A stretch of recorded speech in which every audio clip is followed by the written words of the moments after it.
역대하 25장 1절부터 13절까지 말씀, 구약성경 688쪽에 있습니다. 역대하 25장 1절부터 13절까지 말씀입니다. 우리 같이 한 목소리로 읽겠습니다. 같이 읽습니다. 시작. 아마샤가 왕위에 오를 때 나이가 25세라 예루살렘에서 29년 동안 다스리니라. 그의 어머니 이름은 여호아따니요 예루살렘 사람이더라. 아마샤가 여호와께서 보시기에 정직하게 행하기는 하였으나 온전한 마음으로 행하지 아니하였더라. 그의 나라가 굳게 섬에 그의 부왕을 죽인 신하들을 죽였으나 그들의 자녀들은 죽이지 아니하였으니 이는 모세 율법책에 기록된 대로 함이라. 곧 여호와께서 명령하여 이르시기를 자녀로 말미암아 아버지를 죽이지 말 것이요 아버지로 말미암아 자녀를 죽이지 말 것이라. 오직 각 사람은 자기의 죄로 말미암아 죽을 것이니라 하셨더라. 아마샤가 유다 사람들을 모으고 그 여러 족속을 따라 천부장들과 백부장들을 세우되 유다와 베냐민을 함께 그리하고 20세 이상으로 계수하여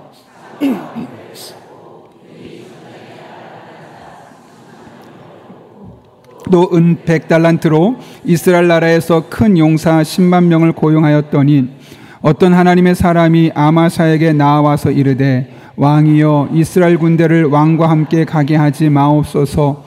여호와께서는 이스라엘 곧 온 에브라임 자손과 함께 하지 아니하시나니 왕이 만일 가시거든 힘써 싸우소서. 하나님이 왕을 적군 앞에 엎드러지게 하시리이다. 하나님은 능히 돕기도 하시고 능히 패하게도 하시나이다 하니 아마샤가 하나님의 사람에게 이르되 내가 100달란트를 이스라엘 군대에게 주었으니 어찌할까? 하나님의 사람이 말하되 여호와께서 능히 이보다 많은 것을 왕에게 주실 수 있나이다 하니라.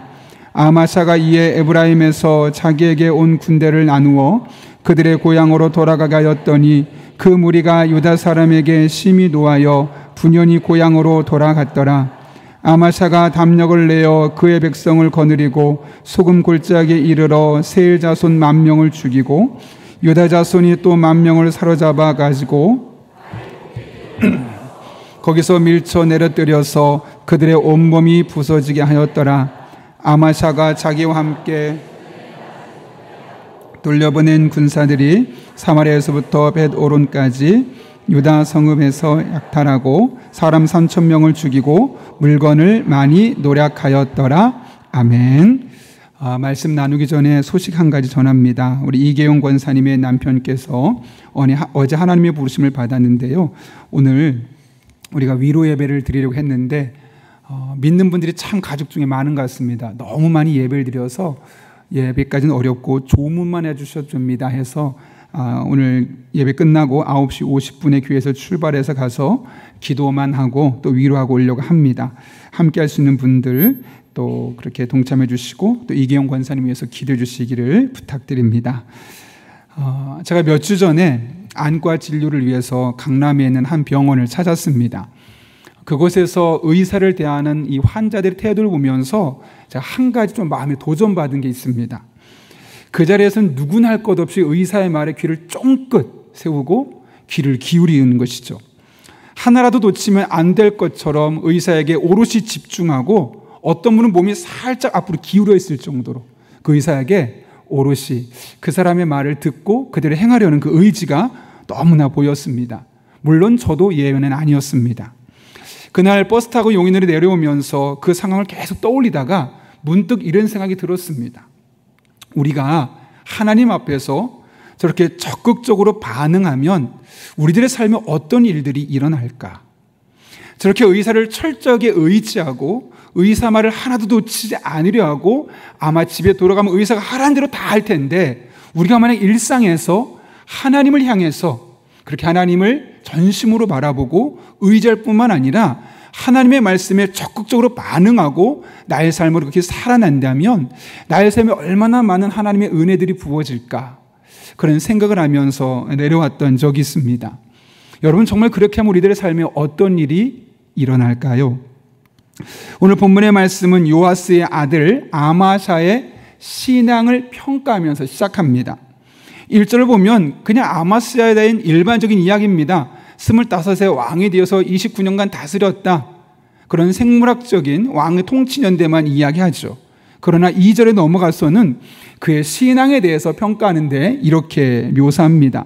우리 아참 읽어볼까요? 시작. 아마샤가 여호와께서 보시기에 온전한 마음으로 행하지 아니하였더라. 아멘. 여러분, 이런 문장은 도대체 어디에 초점을 맞춰야 될까요? 제가 과거에 영어 학원을 다닐 때 그 학원 강사께서 이런 얘기를 했습니다. 영어 지문이 아주 긴데 막 읽다가 but이란 단어가 나오면, 우리나라 말로 그러나란 말이 나오면 그 앞에 거 무시해도 된다. 그냥 그 뒤에 게 가장 중요한 핵심 주제니까 그것만 잘 해석하면 적어도 시간을 줄여서 문제를 잘 풀 수 있다 라는 얘기를 하더라고요. 오늘 본문도 마찬가지입니다. 오늘 본문에서 말하고 싶은 것은 앞에 있는 부분이 아니라 하였으나, 했다, 그러나 그 뒤쪽에 있는 내용이죠. 어떤 내용입니까? 아마샤가 겉으로 형식적으로 보기에는 하나님 보시기에 그렇게 탈이 없다는 겁니다. 큰 문제는 없었다는 거죠. 아마도 예배를 열심히 드렸겠죠. 기도도 했겠죠. 또 하나님을 위해서 많은 것을 봉사하고 헌신했을 겁니다. 겉으로 보기에는 큰 문제는 없습니다. 정직했습니다. 속이지 않았습니다. 하나님 근데 무엇을 지적하시냐면 그 마음이 문제라는 거죠. 그 마음이 온전하지 않았다는 겁니다. 다른 말로 하면 마음 깊은 곳에서 우러난 진심이 아니라 어쩔 수 없이 해야 하니까, 안 하면 안 되니까, 안 하면 욕먹으니까, 안 하면 누가 뭐라 하니까, 그래서 어쩔 수 없이 행동했던 그 아마샤의 모습을 우리에게 보여주고 있는 것이죠.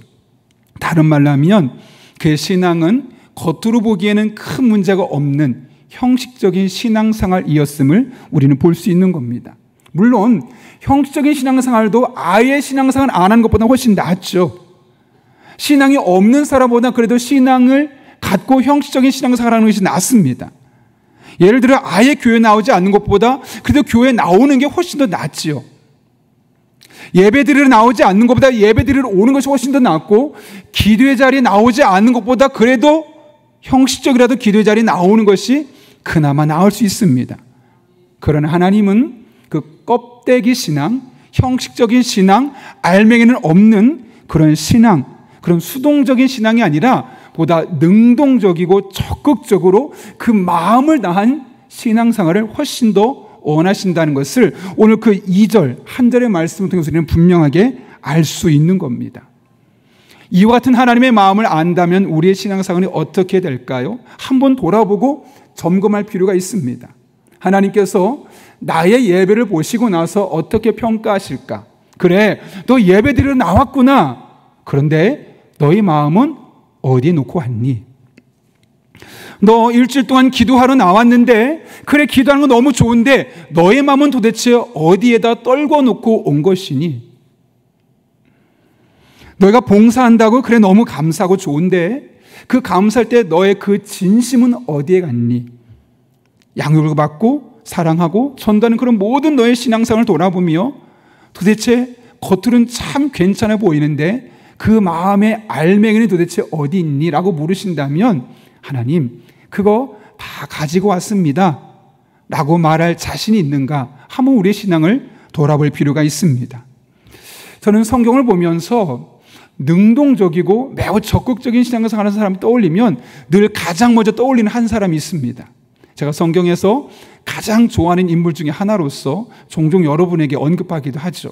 바로 야베스입니다. 잘 아시는 것처럼 그런 유복자로 태어났습니다. 그러니까 태어나기 전에 이미 아버지가 세상을 떠나셔서 아버지가 없는 상태로, 좀 원색적인 표현을 쓰면 과부의 아들로 태어났습니다.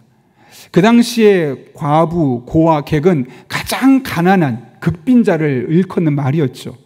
너무너무 가난했습니다. 오죽하면 엄마가 아들을 낳고 내 이름은 고통이야, 슬픔이야, 좌절이야 이런 이름을 뜻하는 야베스라고 지었을까요?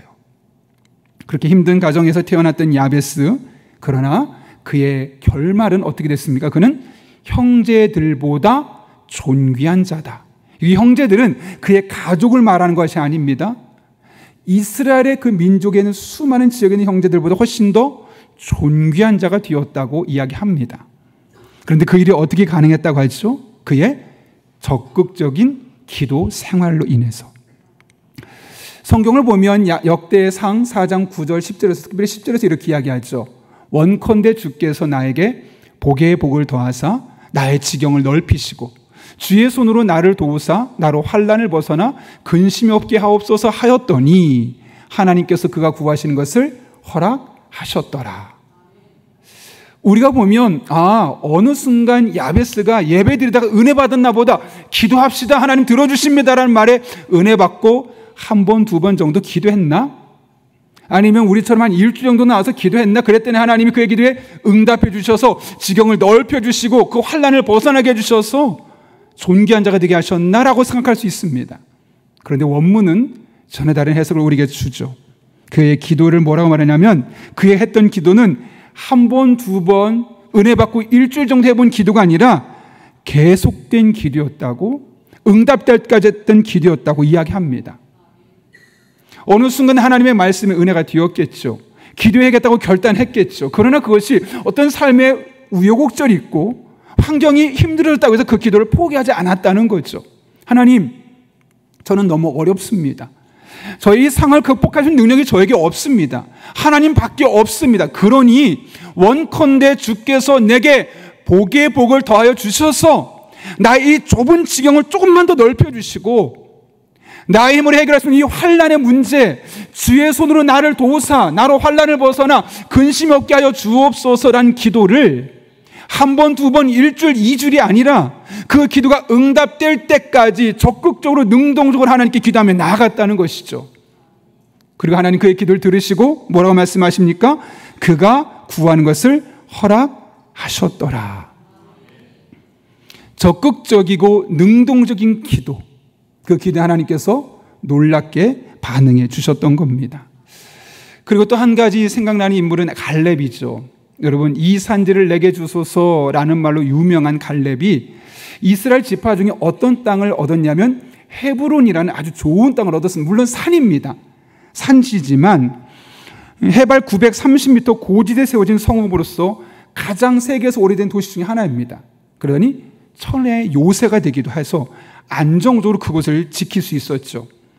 구약 성경에 62번이나 언급될 정도로 종교적으로 역사적으로 의미가 깊은 곳이고 지금은 기독교에서 유대교에서 이슬람교가 모두 추앙하는 성지이기도 한 그 헤브론 땅을 누가요? 갈렙이 얻을 수 있었습니다. 어떻게 해요? 다 주자고 했을 때 내가 먼저 나서서 이 산지를 나에게 주십시오라고 갈렙이 먼저 나섰죠. 근데 그때 갈렙의 나이가 몇 살이라고 말합니까? 85세. 45세, 55세도 아닙니다. 85세. 내 인생 뭐가 있어. 그냥 이렇게 살다 그냥 조용히 별탈 없이 무탈하게 살면 그냥 세상 떠나면 되는 거지. 그렇게 말할 수 있는 그 나이 85세까지도 하나님 앞에 적극적으로 능동적으로 다가서고 있는 갈렙의 모습을 우리는 발견할 수 있는 겁니다. 하나님은 우리가 이렇게 적극적으로 능동적으로 반응하며 나아갈 때 그 믿음을 귀하게 보시고 그 믿음에 반드시 반응하여 주십니다. 여러분, 그래서 신명기 11장 말씀 보면 이런 말씀이 있죠. 한번 읽어볼까요? 11장 13절부터 15절까지 말씀입니다. 시작. 내가 오늘 너에게 명하는 내 명령을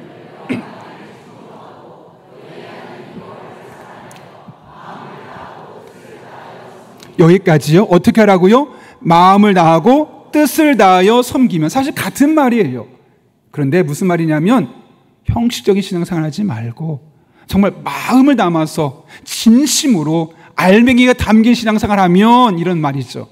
어떤 일이 일어나느냐 읽겠습니다. 14절 15절입니다.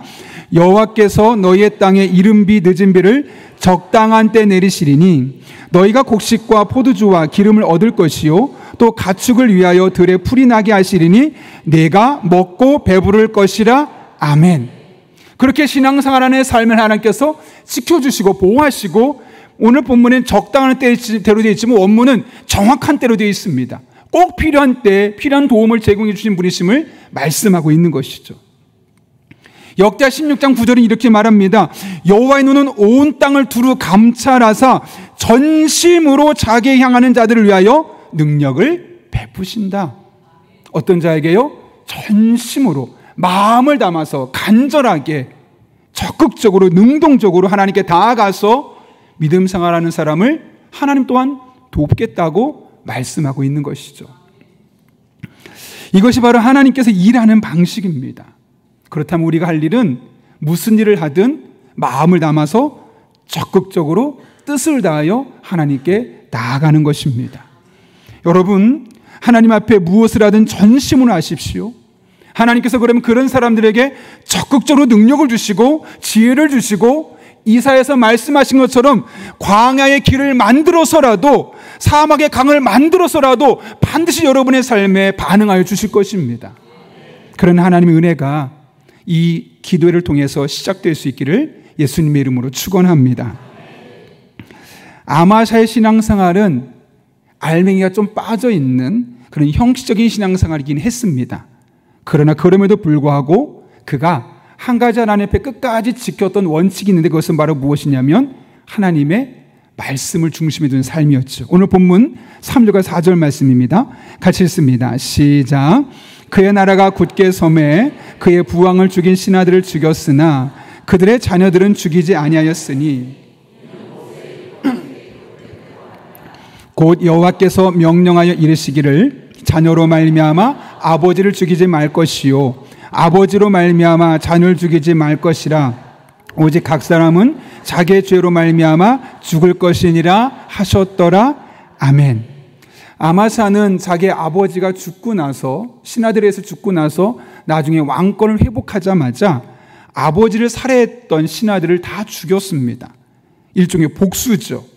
아마 오랫동안 마음속에 그 분노의 마음을 품고 있다가 내가 힘을 갖자마자 폭발적으로 그 힘을 드러내서 모든 신하들을 죽였을 겁니다. 그런데 그들의 자녀들만은 죽이지 않았다고 합니다. 그 이유가 무엇 때문일까요? 어려서 불쌍해서 긍휼의 마음 때문에 아니요. 오늘 본문은 모세 율법책에 기록된 대로 했다고 말합니다.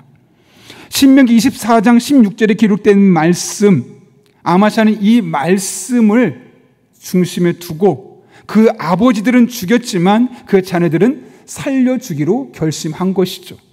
오랫동안 그 마음에 싸웠던 그 복수심이 한 번에 폭발하면서 다 죽이는 일이 일어날 수 있었음에도 불구하고 자녀들은 그가 살리게 되었던 겁니다. 이럴 때 우리가 알 수 있는 것은 아마샤의 한쪽의 마음에는 복수심이 있었던 것이고 또 한쪽의 마음에는 하나님의 말씀이 있었던 겁니다.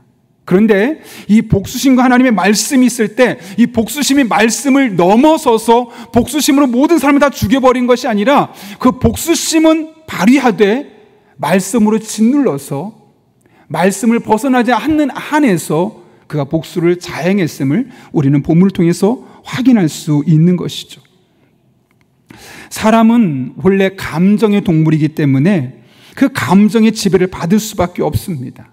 그러나 아마샤는 그 감정이 폭발하는 순간에 신명기 24장 16절의 말씀을 기억했고 그 말씀이 그의 복수심을 짓누르면서 말씀을 벗어나지 않는 말씀 안에서 살아가는 그런 삶을 살 수 있게 되었던 것이죠.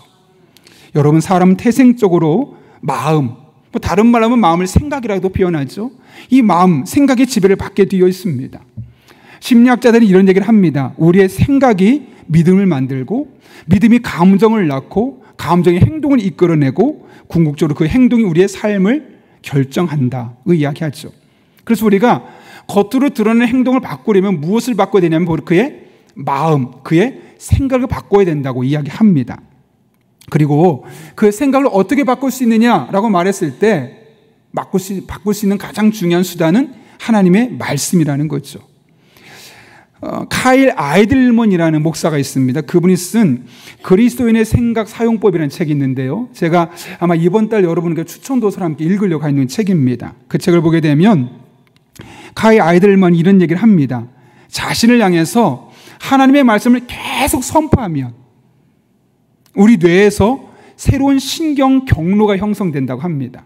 이게 무슨 말이냐면 내가 그동안 생각했던 만약 복수심이 나의 삶의 가장 중요한 요소였는데 하나님의 말씀으로 사랑하자, 복수하지 말자. 그래서 그 말씀을 되뇌이고 그 말씀 나의 삶에 적용하고 그 말씀을 내 귀에 들리게 하면 그 말씀이 내 머릿속에 새로운 경로를 만들어준다는 거죠. 복수하자가 첫 번째였던 그 마음을 돌이키게 해서 사랑하자, 용서하자, 새로운 경로를 만들어준다는 겁니다. 그러면서 어떤 얘기를 하냐면 하나님의 말씀을 우리들의 마음에 씨앗으로 뿌리라는 겁니다. 여러분, 씨앗을 뿌리면 어떤 일이 생깁니까? 처음에는 씨앗이죠. 그러나 그 씨앗이 점점 시간이 지나면서 자라면서 결국 열매가 되는 것처럼 우리들의 삶 가운데 하나님의 말씀의 씨앗을 뿌리면 그 말씀의 씨앗이 우리의 부정적인 감정, 왜곡된 감정, 그 잘못된 감정들을 극복하게 해주셔서 선한 열매, 좋은 열매를 맺을 수 있게 된다는 것이죠. 그러면서 그는 이사야 55장 10절과 11절을 인용하는데 이런 말씀이죠. 같이 한번 읽어볼까요? 시작. 비와 눈이 하늘로부터 내려서 그리로 되돌아가지 아니하고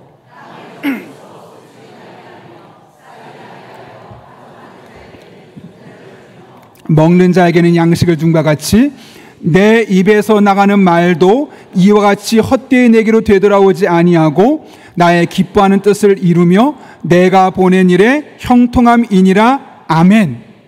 여기 하나님의 말씀이 갖고 있는 강력한 힘 세 가지가 있죠. 첫 번째는 뭐냐면 되돌아오지 않는다는 거예요. 헛되이 되돌아오지 않는다는 거예요. 두 번째 뭡니까? 이룬다는 거예요. 하나님 기뻐하신 뜻을 이룬다는 거죠. 그리고 그것을 마침내 형통하게 만들어주신다는 거죠. 되돌아오지 아니하고 기뻐하는 뜻을 이루며 형통하도록 이루어주신다.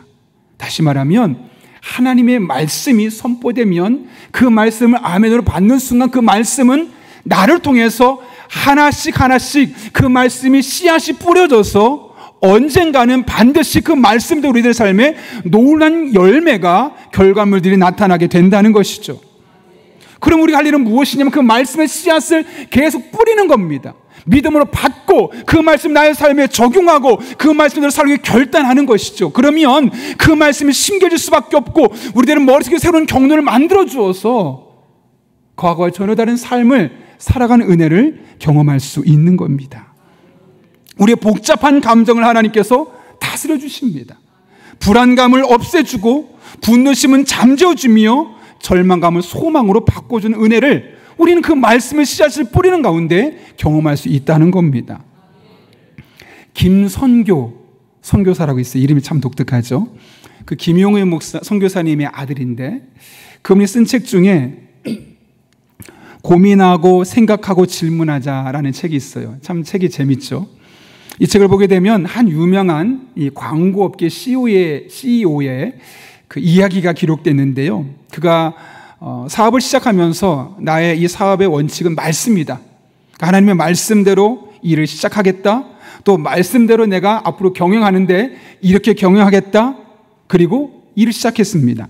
예를 들면 아무리 내가 광고업자라 할지라도 중독성 있는 광고는 절대로 찍지 않겠다. 그리고 어떤 상황에서도 접대를 하거나 부당한 거래를 하지 않겠다. 이렇게 말씀을 중심에 두고 나름대로 원칙을 세웠습니다. 기업 운영의 원칙을 세운 것이죠. 그런데 이런 원칙은 그 광고업계의 현실과 정면으로 배치되는 거였습니다. 사람들이 찾지 않는 겁니다. 수익이 점점 줄고 거래처가 줄어들기 끊겼고 외부에서는 저 융통성 없는 사람, 이런 이야기가 널리 퍼지기 시작합니다. 점점 회사의 매출이 줄어드니 어떤 일이 생길까요? 자금의 압박이 들어오죠. 직원들에게 월급을 제대로 줄 수 없죠. 그의 마음속에 부담감이 생깁니다. 이 직원들은 나를 믿고 여기서 일하고 있는데 내가 이들에게 생계를 제대로 책임져 주지 못하고 있구나. 불안감과 두려움과 자책감이 그의 마음에 스며들기 시작했습니다. 동시에 그럼에도 불구하고 많은 유혹이 있었지만 그냥 눈 한번 딱 감고 원칙을 좀 무너뜨려 볼까? 그런 유혹도 있었지만 아니야. 그러면 안 되지. 원칙대로 믿음대로 살아야지. 내가 그렇게 이 기업을 세웠잖아. 그 원칙 때문에 또 마음속에 양심의 가책과 이렇게 흔들리는 자신의 모습에 죄책감을 느끼게 되는 겁니다.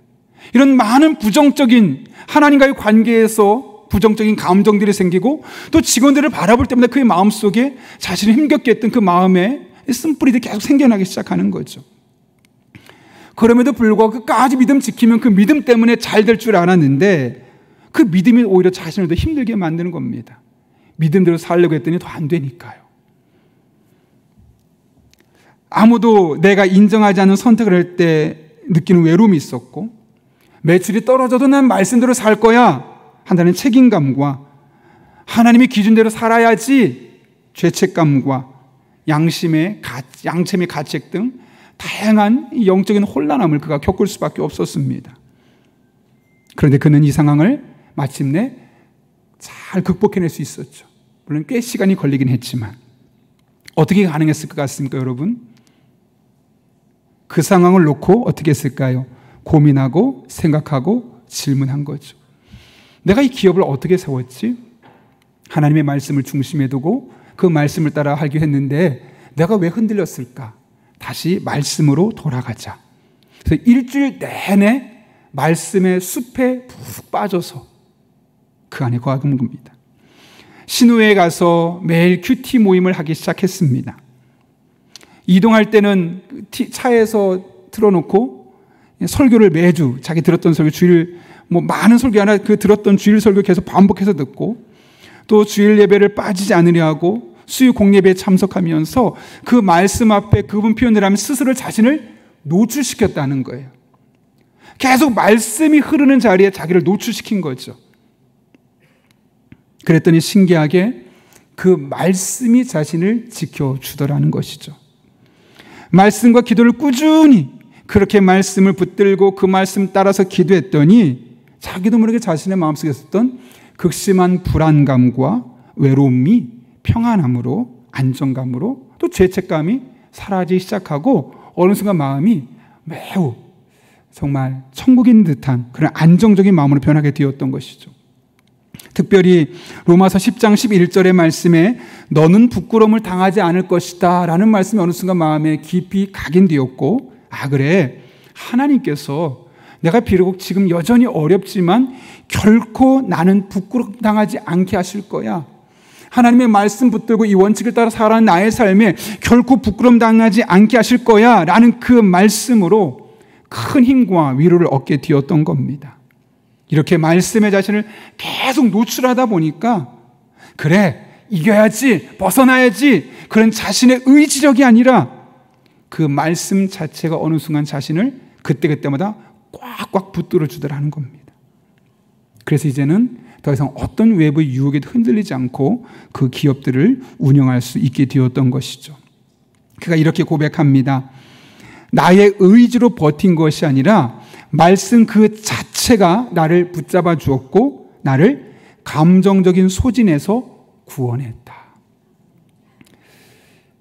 기업을 운영하면서 그 힘들었던 다양한 감정들, 그 많은 부정적인 감정들을 내가 극복해야지 해서 극복된 것이 아니라 말씀 안에서 매일매일 하나씩 녹여내다 보니까 어느 순간 감정이 부정적인 감정이 하나씩 사라지다 보니 자연스럽게 그런 감정의 소진에서 벗어날 수 있게 되었고 하나님의 말씀이 나를 붙들어주는 것을 경험할 수 있었다는 거죠. 그러면서 김성교 선교사는 이 책에서 이외에도 많은 사람이 예를 들면서 이렇게 이야기합니다. 결국 말씀이 답이다. 뭐라고요? 결국 말씀이 답이다. 여러분 우리의 감정의 문제를 우리가 아무리 해결해도 해결할 수 없죠. 그런데 뭐가 답이라고요? 말씀이 답이다. 우리 한번 적어도 한 두세 분 이상 이렇게 이야기해 볼까요? 말씀이 답입니다. 이렇게 한번 이야기해 볼까요?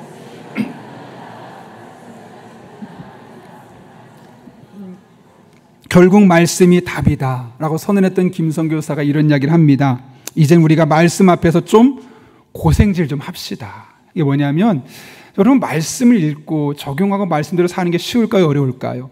결코 쉽지 않아요. 고생스러워요. 그런데 그 고생질은 한번 해볼 만하다는 거예요.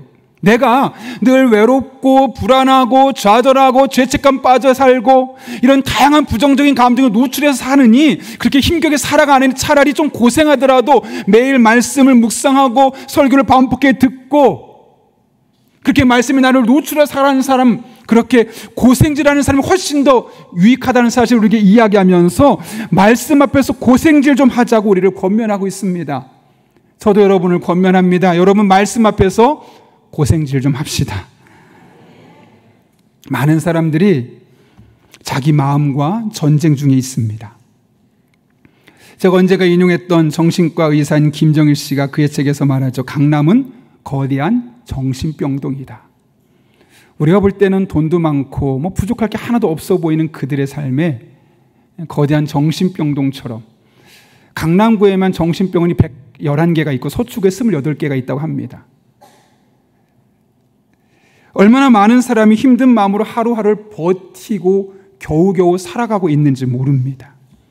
여러분, 그것이 정신병원에 가면 좀 해결은 되겠죠. 그러나 근본적인 해결은 의사에게 아니요. 물론 필요합니다. 여러분, 저는 의사를 무시하는 것이 아니고 마음이 너무 힘들 때는 의사를 찾아가서 상담도 하고 권면도 받고 필요합니다. 때로는 약도 먹어야 됩니다. 그러나 근본적인 해결은 어디에 있다고? 결국 답은 하나님의 말씀에 있습니다. 그 말씀으로 여러분의 마음속에 있는 다양한 부정적인 감정들을 하나씩 녹여갈 수 있기를 바랍니다. 그 부정적인 감정들을 하나씩 이겨낼 수 있기를 바랍니다. 그러면 그 말씀으로 말미암아 우리 안에 분노가, 우리 안에 슬픔이, 우리 안에 두려움이, 우리 안에 질투가, 우리 안에 수치심이, 우리 안에 죄책감이, 불안과 절망과 우울이 그 말씀으로 말미암아 사라지는 것을 경험하게 될 것입니다. 그런 은혜가 저 여러분의 삶까지 나갈마다 경험될 수 있기를 예수님의 이름으로 축원합니다.